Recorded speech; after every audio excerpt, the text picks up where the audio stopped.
NBA playoff games have been recently marred by unruly behavior from some of its fans. In a recent rash of ugly incidents, players have been spat on or even have objects thrown at them by fans, among other disturbing conduct.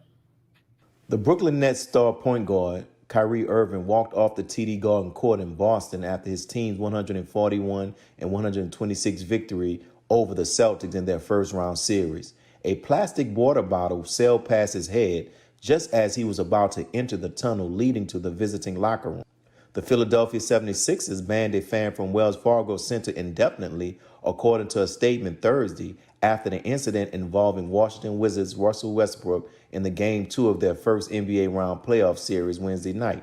After suffering an ankle injury, Westbrook was walking off the court when a fan dumped popcorn on the point guard's head. The New York Knicks said they have banned a fan who spit on Atlanta Hawks guard Trae Young on Wednesday night during Game 2 of their first round playoff series. In discussions about these incidents, we're back with our contributors. We have with us Brother Dr. Asad El-Malik, and we have with us Attorney Gavin Richard. Thank you, brothers, for joining us. Thank you so much for having us. Thank you, Brother Willie. And we'll get straight to it. You know, in discussions about these incidents, I feel that there's an elephant in the room that's not and has not really been addressed by the players as well as by most of the television sports commentators. I may have read one article where they mentioned it, which is the target of many of these unruly fans have been black players. I haven't come across an incident where it was a white player who was spat on, and popcorn was drawn on. So my first question is, I'll start with you, Attorney Richard, and then we'll go to our brother Dr. Malik. Does race play a factor in these incidents, or is this just a case of an unruly fan? Well, I think the racial element is always a factor. We have to keep in mind the NBA, like the NFL, is predominantly African-American, filled with black players. I believe it may be 85 to 90% black in the NBA. I believe in the NFL, it's probably close to 80%. If I'm being, my numbers may be off, but I think that's an accurate description. The racial element, as I said, is always there. And bear in mind, too, you are in the middle of a pandemic still. We have not been cleared of the coronavirus, although people are anxious to get back. And to have a fan actually spit on a player like Trae Young, and also I believe he interacted with 50 Cent's girlfriend. She was actually spat on because if you look at that video again, she jerked herself. So, but this player, Trae Young, my understanding, did not even want to press charges. A precedent needs to be set with any fan who goes there and throws something at a player, whether it's Russell Westbrook, whether it's Kyrie Irving or Trae Young. They need to be charged with an assault and or battery, because this behavior is unacceptable. But it's very typical from what I've seen, and I'm not describing all people like this, but you know, as you play in the NFL and the NBA, black athletes are particularly seen as commodities. They are treated as slaves. You know, there's a book, I believe, called The $1 Million Slave that we see. And I know we're going to talk about the NFL a little bit later, but this is totally unacceptable that this happens. To ban these fans, unruly fans, is one thing. Having them thrown in jail is another. And an assault charge should have been given to the man who spat, the Neanderthal, I would say, who spat on Trae Young. And Mr. Young should have taken a more aggressive role in wanting to press charges. It's very similar, Willie, if you think about this, to the case that happened in New York, the Central Park Karen, who called the police on the brother after he told her to watch it with the dog. The dog couldn't be on the leash, but this man chose not to press charges because he felt she suffered enough. Now she's actually suing her company to get her job back. Had he done so and followed up, because he obviously, and I think he has there's some issues with him, and calling him a brother is questionable for me. But yes, sir. This black man, you know, I know he's LGBTQ as well. He goes and not press charges on this woman who called 911, which is filing a false police report. That is a crime. Yes, sir. Yes, sir. A precedent should have been set because he's endangering other black people, not just him. Other black men could have been arrested or i.e. killed had Okay. that occurred. Right. Let's hear Dr. Asad. What are your comments, Doc? Do you think race played a factor? You heard what the attorney said in these incidents, or it's just a case of unruly fans? Well, I think it's definitely a mixture of unruly fans, but race always plays an issue in the United States of America. The brother alluded to the book $40 Million Slaves, which is a reference to, which is a book about NFL players and the draft and not having agency and ownership over themselves. The owners of these teams are called owners, much like slave owners were called owners during slavery. And oftentimes, white America does not mind black folk entertaining them. However, it's Right. with the it comes from it's kind of rooted in the plantation mentality that you're able to entertain me as long as you're entertaining me in a way that I approve of. This is the way white folks feel. And then when I disapprove of it, I can then resort as an owner, right? And I'm not speaking of the actual owners of the team, but the ownership mentality that white folk have over black people. Then I can resort to disrespect when you have not entertained me in the way that I deem suitable. Yes, So sir. when you lose a game, I can throw something at you, I can spit on you, or when you just express the fact that you are human and express your agency. We've even seen the same thing with the sister, the sister that plays tennis. Oh my God, her name escapes me right now. Naomi Osaka. Naomi Osaka. She refuses to give interviews because of her mental health. Here she is guarding her own health, exercising her own agency to protect her mental health, and then she is fined, criticized, and ridiculed, and we have to have other black athletes come to her aid. Then eventually she leaves the French Open. So this is about the way white folk in America view black people, and particularly in particular black athletes are one of the last vestiges of ownership of other people. Hence the name owners in when we're talking about. Yes, sir. So I read in an article this guy by the name of Sam Summers, he's the chair of the psychology department at Tufts University, and he's wrote a book that's titled "Your Brain on Sports." Right, and he's saying that he believes that a large portion of this unruly behavior is a result of this pent up energy that people have been experiencing because of being restricted by the COVID quarantine. What do you think about that, Attorney Rashad? Well, I think there may be some merit to it. However, I don't certainly agree on espouse to that. And I will say this: while we have been out for over a year in our homes, we've been on quote unquote lockdown. I can remember episodes, especially when I was, for instance, this Bottlegate incident that happened out in Cleveland in 2001, where the officials called the game end to a game, although the players actually the game was still going on, and the fans were still throwing bottles on the field. So this behavior, things like that, I haven't seen anything as extreme as that, but that goes on. It's always been like that. What I think you have here are fans who got too close, who are too close for comfort, and are under the impression that an NBA player or NFL player cannot get them, or that they are untouchable. Well, if we remember the 2004 Malice in the Palace at Auburn Hills, when Ron Artest had a beer thrown at him while he was laying on top of the announcer's table, he personally ran into the crowd and attacked those men. And those men should have been charged with an assault and battery. Of course, who was the one that was called thug and hooligan? Steven Jackson and your Ron Artest. Ron Artest lost endorsement deals. He also lost pay. He was also suspended for a whole year as a result of it. He had the longest suspension of any NBA player in history at that time. So, and then he comes back and he calls himself Meta World. So, you know, they were completely broken. And NBA players, NBA fans, they have always been under this impression that they can do whatever they want to do.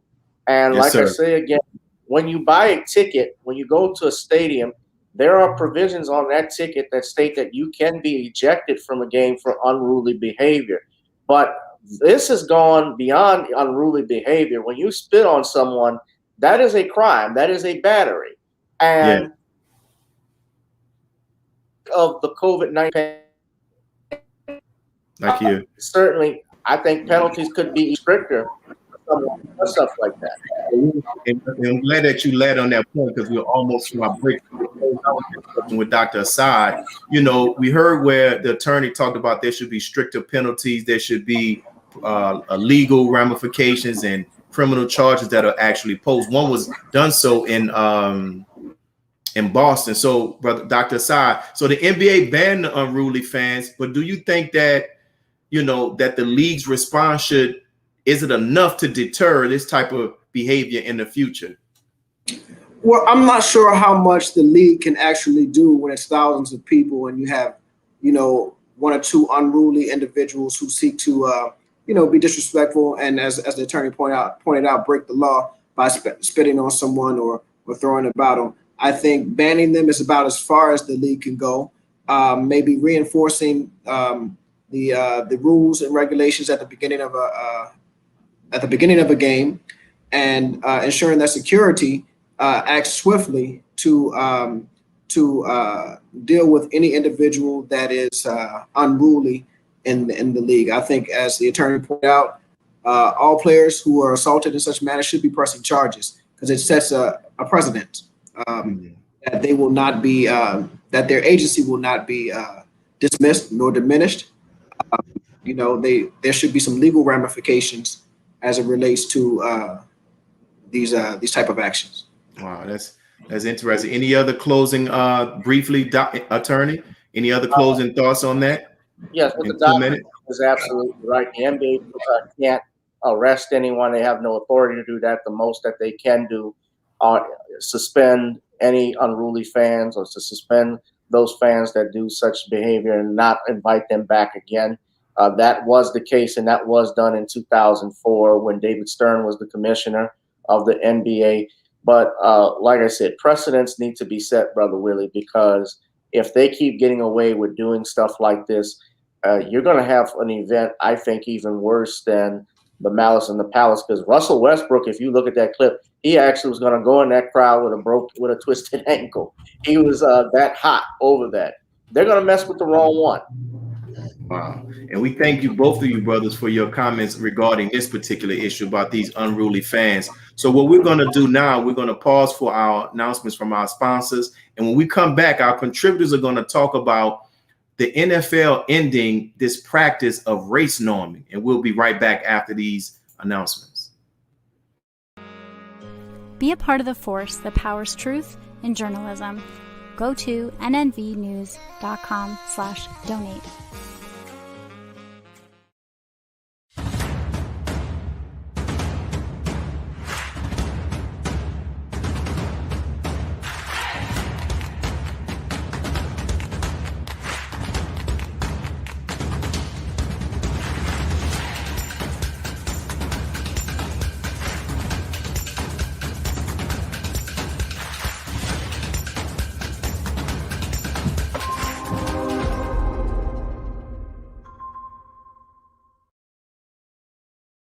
Worldwide, 24 hours a day, 7 days a week. Download the Final Call Radio app and take us everywhere. On your phone, on your computer, on your tablet, on Instagram, Facebook, and Twitter. You can also log on to finalcall.com and click the Listen Live button, or finalcallradio.com. Final Call Radio, the official voice of the Honorable Minister Louis Farrakhan and the Nation of Islam.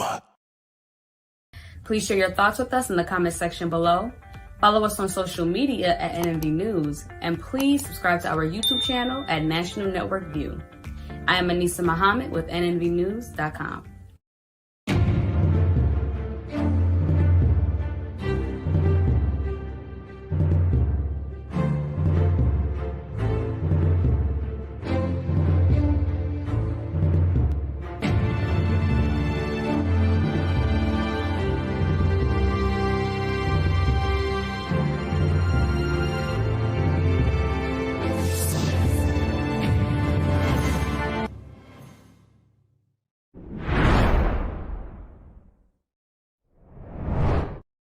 So the NFL on Wednesday pledged to halt the use of race norming, which assumed that black players started with a lower cognitive function. In this $1 billion settlement of brain injury claims and to review the past scores of any potential race bias, that's what the NFL agreed to do. So returning with us, we have our commentators who are going to give a comment after we play this short clip talking about this race norming. Part of its billion-dollar settlement of a class action lawsuit over concussions is promising to end a practice called race norming, whereby cognitive test scores of black players assume a lower level of function. From the Washington Post report on this, quote, the use of race norms in the NFL's concussion settlement payouts first came to light last August when two former players accused the league in a lawsuit of discriminating against hundreds and potentially thousands of former black players. In their suit, former players Najee Davenport and Kevin Henry alleged that race norming prevented them from getting settlement payouts. In Davenport's case, he claimed that a doctor initially diagnosed him with dementia, but the NFL appealed and demanded his test scores get curved using race norm data, which resulted in a reversal of the diagnosis. Wow. So I know both of you gentlemen are intelligent and have done your research on this, and we'll start with you, Dr. Asad. So, you know, what's your overall thoughts about this practice? You know, oddly enough, the practice was actually rooted in liberal ideas and written in many affirmative action bills, right? To start with these biased tests and to group each individual based on their race, or to compare different scores only to other individuals of the same race. This is Henry Clay 3/5 compromise. This is the idea that we are less than a human being, that we're only 3/5 of a human being. So we, as the brother Minister Farrakhan once said, we have arms, but they don't work a bill for us. We have eyes, but we can't see. We have ears, but we cannot hear. This is that type of idea about African Americans, that we're not fully human, that we're just a little slower, that we're, in terms of our cognitive functioning, that we're just not as sharp, we're a little duller. We could run fast, and we're kind of strong, so they allow us to play these sports. But again, our mind is not as sharp. This is the idea behind race norming, so that when you compare our scores, we should be compared. Our high and our lower scores should be different than other human beings, in particular white human beings. Wow. And Attorney Rashad, what are your thoughts about this practice of race norming? Well, just me learning about this actually, and before I came on here, I started looking up some information. I'm reading here, if you go even on Wikipedia, that at one point there were at least 38 states that used this race norming practice prior to it being outlawed. The Civil Rights Act of 1991 supposedly banned the use of race norming test practices. It was actually implemented by the federal government in 1981. The NFL is a 501, has a 501c3 status. They are a tax exempt organization, so they do not have to claim taxes, although they are practically $1 billion corporation. Every Thursday night game, Monday night game, Sunday night game, Sundays in the afternoon, they are making millions of dollars, billions of dollars, not just that, but on merchandise. And most of that are black, of course, are black players. And we see how they have been treated. Just look at Deshaun Watson recently. What I'm seeing, it is disturbing, Brother Willie, but it was even more disturbing once, and I didn't know this, but I believe it was Brother or Dr. Boyce Watkins who took some pictures or had pictures of these NFL athletes at the combine. And just like slaves on an auction block, they actually had to have their shirts taken off and they're stripped down to their underwear so the NFL owners can get a look at them. The NFL, especially during the draft season. So they do the combines and so forth. So there is always that element. There's always going to be that racial element that plays a factor in sports. It's always present. It was present last night in the Mayweather versus Paul fight, where you had the great white hope, or the great white hype that they were trying to see to beat the great Floyd Mayweather Jr., Floyd Money Mayweather Jr., because he made a lot of money even from just sitting in the dressing room in that fight. But the NFL has a history strong, vehement history of racism, being vehemently racist.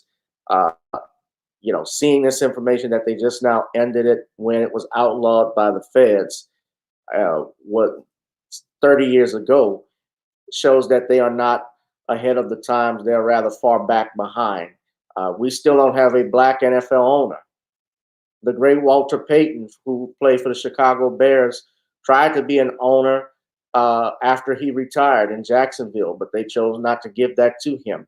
You had another black man who was trying to buy the Minnesota Vikings in 2002, I believe. He did not get it. It went to Ziggy Wolf. So yes, sir, has been behind on these things, and this doesn't surprise me. Yes, sir. Thank you for that. And Dr. Asad, you actually mentioned this in your previous comments about it, how this practice was actually started as a way that was supposed to combat something that was negatively impacting black players, but now something that was meant to combat, be a protection for them, is now being shown that is actually being used to further enhance racial discrimination against. Like, what does that say about the racial climate or racism in America? That something that was meant to protect them against racial treatment is being used against them. It shows how deeply rooted racism is in the United States and in every facet of American culture, and that it's such a complicated and complex problem that we have that it's almost impossible to fix.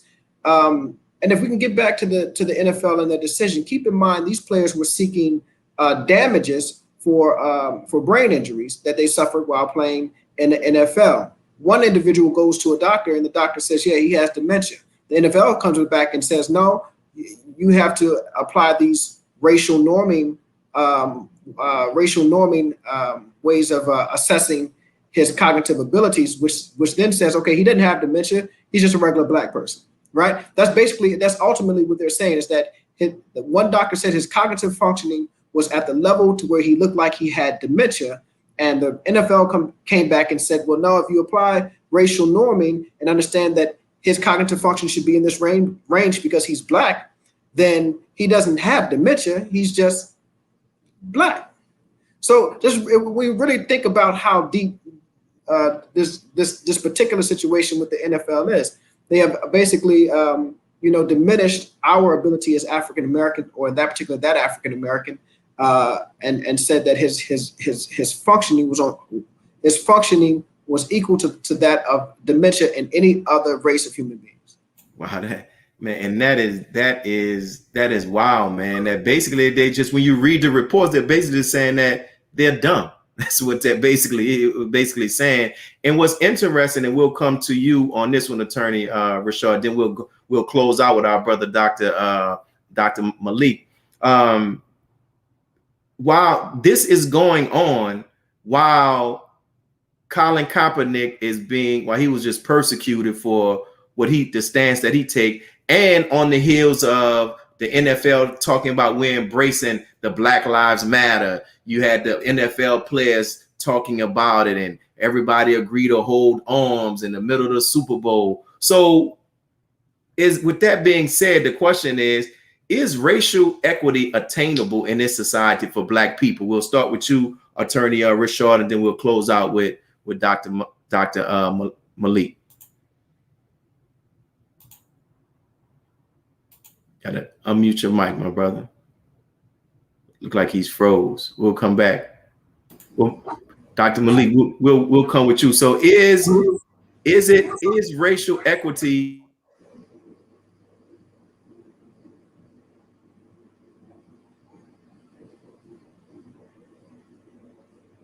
Okay, I'm having trouble hearing you, brother Willie. Can you hear me?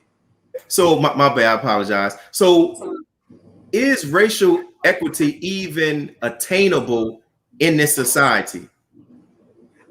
I don't think so. I think it is very difficult here in the United States for us to see equity, for us to see equality, for there to be a society that is just and fair without a total revolution. And I don't mean a violent revolution, but a total revolution of the way this country operates. You and I were speaking previously before we got on camera about the way South Africa moved post-apartheid, rewriting its entire constitution, because in the constitution was embedded the racism and the apartheid was embedded in the constitution. So they had to come up with a new constitution. After 1865, they made amendments, but they did not rewrite the constitution in a way that really represented equality and equity for all of its citizens.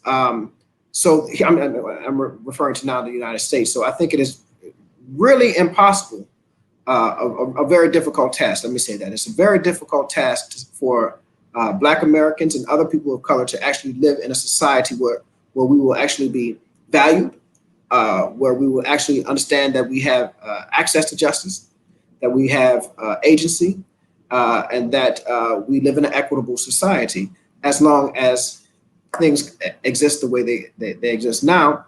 And we have gone far too long in this country, right? We're 400 years in, since the slave trade, 200 plus years in here since 1776 in the United States, formerly the United States, without any serious racial reconciliation, right? We were freed. We were not given the type of retribution and reparations that we needed in order to make ourselves whole, to make us active and productive members of society, and to repay the debt that is that is owed to us. So I'm not sure that it'll be able to happen. Thank you, Doc. And now we have 2 more minutes before we go to our next break, Attorney Rashard. So the question I was asking, this is taking place while the football league is talking about Black Lives Matter. So, and since we opened up the show, we've been talking about these racial issues. From your standpoint, is racial equity attainable in this society for Black people? Well, let me just say, when you mentioned Black Lives Matter, briefly, Black Lives Matter is a LGBTQ front, a socialist front. They have no really ties to the community, to Black men, other than to use their bodies of dead Black men to make money. They are anti-family, they're anti-heterosexuality, but I know that's another topic. To answer your question, though, we have to remember, and I'll tie it into what's been going on as to what the brother doctor had stated. It is possible. However, we have to make it possible. No matter where we go, whatever country we are in, we are still going to deal with white supremacy. The brother mentioned South Africa. My understanding, even in South Africa, that there are still places there that are still segregated, and Blacks still do not control the economics of their area. And that is a big problem with the Black community now. We even see that in Tulsa. We should be not asking Joe Biden for reparations. We should be taking it. And by taking it, meaning that we demand you either pay us reparations, or we're going to get you guys out of office, one way or the other. Now, let me be clear. I'm not using that as a way to threaten the life of the president or any other politician in any way, shape, or form. I have to clarify that, Brother Willie. But they can be recalled, just like what they're doing in California. In California, do you know that they have been trying to recall Gavin Newsom over the past year by the way he has handled the COVID-19 pandemic? Even Governor Cuomo in New York, there are calls for him to, of course, step down over sexual assault allegations. That's something different. But people are frustrated with it. And we got to go to this. We got to go to this break. And when we come back, we'll be discussing with our commenters a very hot topic dealing with the denial of parole for Bill Cosby. We'll be right back. Be a part of the force that powers truth in journalism. Your support helps to combat false media. Cash App NNV News. Asiatic Minds, online education, helping our children to discover their God-given skills, gifts, talents, and passion that will allow them to see their greatness as well as the greatness of our people. And upon discovering that greatness, infusing them with the desire to use it for the betterment of themselves, their families, our people, and the world. Classes begin September 1st. To enroll, visit AsiaticMinds.com. This is Sister Sajda Muhammad. We are proud to announce that the Sajda House commemorative Elijah coins are finally here. This priceless heirloom, made from recycled copper from the messenger's home, is now available at sajdahouse.com. Greetings from National Network View. This week's Final Call cover story headline reads, "The battle in the sky is near." For 90 years, the Nation of Islam was mocked and ridiculed for its teachings on the mother plane and its aim and purpose. Now the government admits these UFOs are real, vindicating what the Most Honorable Elijah Muhammad and the Honorable Minister Louis Farrakhan has warned of and prophesied. This FCM volume number 35 edition middle page article is a message by the Honorable Minister Louis Farrakhan entitled "The Will, the Great Mother Plane, the Power of the Will to Destroy." To read more, subscribe to finalcalldigital.com and tune in to the all-new Final Call Radio. This is the nnvnews.com Final Call cover report. Please make sure you leave your comments and questions in the comment section below. Follow us on Facebook, National Network View, and make sure to check us out on Twitter as well, National Network View. This is Sergio Gutierrez with National Network View, signing off.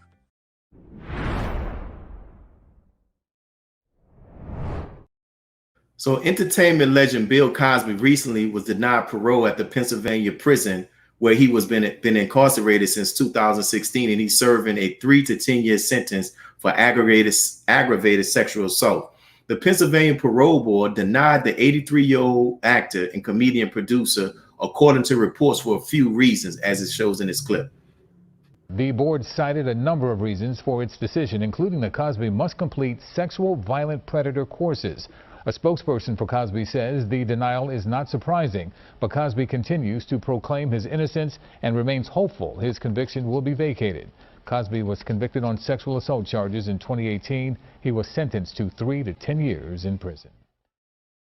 So coming back with this, and we'll start with you, Dr. Asad.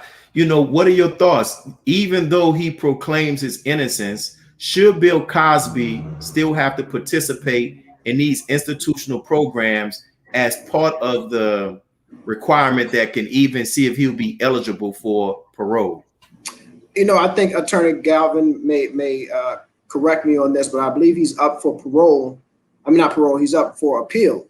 And, you know, participating in these classes may affect his appeal status. It may be used as some sort of admission of guilt or, you know, admission that he actually did something wrong or that he needed these classes. So I'm not sure if it would be in his best interest to take these classes. And just in a very general sense, if he really believes that he's innocent and he did not commit these crimes or the crimes that he has committed, I mean, that he's been convicted for, then, you know, this may be his own personal rebellion, his way of resisting the system, you know, raging against the machine.